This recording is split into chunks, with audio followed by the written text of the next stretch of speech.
Hello बच्चों, आप सब कैसे हो। आई होप कि आप लोग अच्छे होंगे।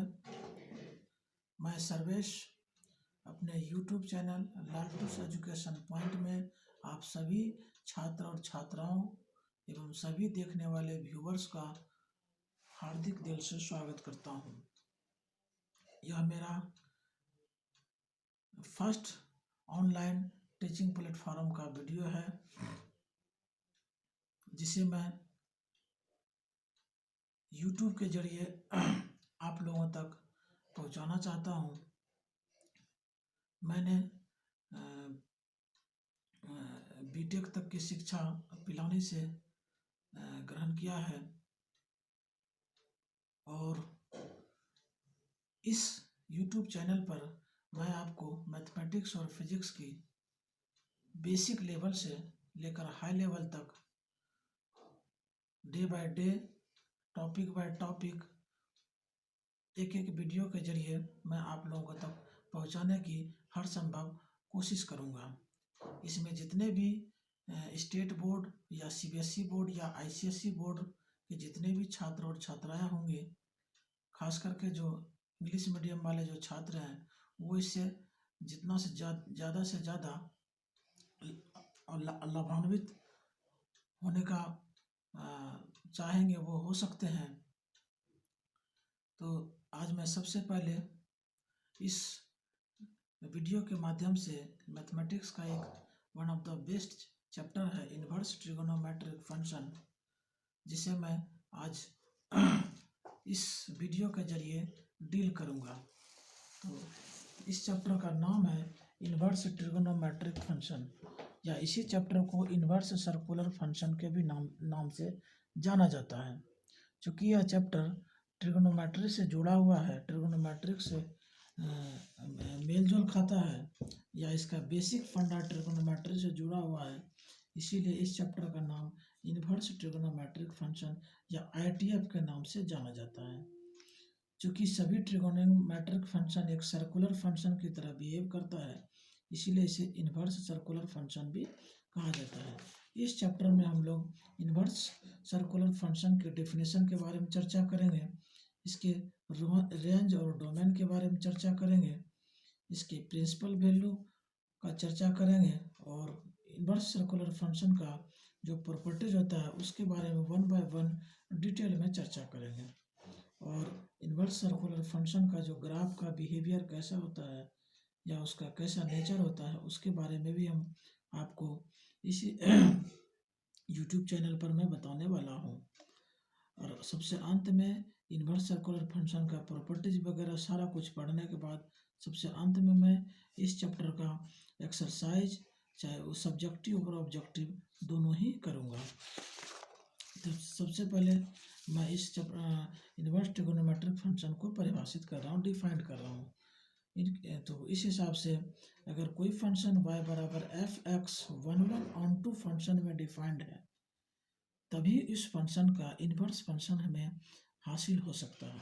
यह एक सबसे सुप्रीम कंडीशन है, सबसे मोस्ट पावरफुल यह बात है कि अगर कोई फंक्शन 1/(on)(2) फंक्शन है, तभी उसका इन्वर्स फंक्शन हम निकाल सकते हैं, अदरवाइज इन्वर्स फंक्शन उसका हम निकाल ही नहीं सकते हैं। तो अतः मान के चला, अगर y बराबर कोई साइन x दिया हुआ है, तो x बराबर साइन इन्वर्स y को ही इन्वर्स सर्कुलर फंक्शन के नाम से जाना जाता है। अर्थात ये कहें कि अगर y का मान आपको 1/√2 दिया हुआ है, तो x बराबर हमें 45 डिग्री हमें प्राप्त होगा। अगर y का मान 1 दिया हुआ है, तो x बराबर हमको 90 प्राप्त होगा। अगर y बराबर माइनस दिया हुआ है, तो x बराबर हमको -90 प्राप्त होगा। यानी कि कोई भी फंक्शन अगर फलन x बराबर साइन इनवर्स y के रूप में दिया हुआ है, तो इसको उल्टे हम y बराबर साइन x के रूप में हम लोग लिख सकते हैं। यानी ये दोनों रूप में 1/(on)(2) फंक्शन है, इसलिए यह सीधे तौर पर और विपरीत तौर दोनों तौर पर यह सत्य होता है। तो अगर हम इसके इन्वर्स सर्कुलर फंक्शन का डोमेन का बात किया जाए, तो 6 इन्वर्स ट्रिगोनोमेट्रिक फंक्शन होते हैं, और 6 का ही डोमेन और रेंज सबका अलग अलग होता है। तो y बराबर अगर कोई फलन साइन इनवर्स एक्स दिया हुआ है तो इसका डोमेन x -1 से लेकर +1 तक होता है और इसका रेंज -π/2 से +π/2 के बीच में होता है। y बराबर अगर कोई cos इनवर्स x दिया हुआ है तो इसका डोमेन -1 से लेकर +1 तक और रेंज 0 से लेकर π तक।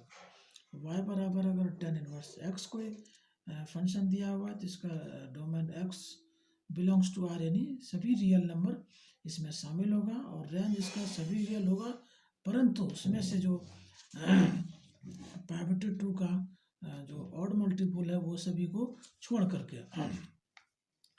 y बराबर अगर कॉट इनवर्स x दिया हुआ है तो इसका डोमेन x सभी नेचुरल नंबर होगा, लेकिन इसका रेंज भी सभी नेचुरल नंबर होगा, लेकिन जो पाई का जो इवन मल्टीपल है वो सभी इवन और ऑड दोनों मल्टीपल है वो सभी रेंज में शामिल नहीं होंगे। y बराबर अगर कॉट इनवर्स x दिया हुआ है तो इसका मतलब इसका जो डोमेन होगा x ग्रेटर देन 1 या x लेस देन -1। तो इसका range y belongs to r यानी सभी नेचुरल नंबर केवल n पाई को छोड़ करके। अगर कोई फलन y बराबर सेक इनवर्स x दिया हुआ है तो इसका रेंज इसका डोमेन x ग्रेटर देन 1 या x लेस देन -1 के बराबर होगा और इसका रेंज सभी नेचुरल नंबर और केवल 2n + 1 π/2 को छोड़ करके। तो प्रिंसिपल वैल्यू अब हम इसका चर्चा कर रहे हैं।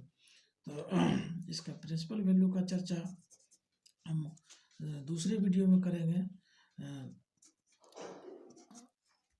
और तब तक के लिए आप सभी छात्र और छात्राओं को मैं चाहूँगा कि आप मेरे वीडियो को ज़्यादा से ज़्यादा व्यू करें, आप अपने दोस्तों को तक मेरे वीडियो को पहुँचाएं ताकि हमें सपोर्ट मिल सके, ताकि हमें मनोबल मिले इस वीडियो को कि मैं और ज़्यादा से ज़्यादा छोटे से छोटी और बड़ी से बड़ी नॉलेज वाले सारे के सारे पॉइंट मैं आपको एक वीडियो के माध्यम से आप तक पहुंचा सकूं।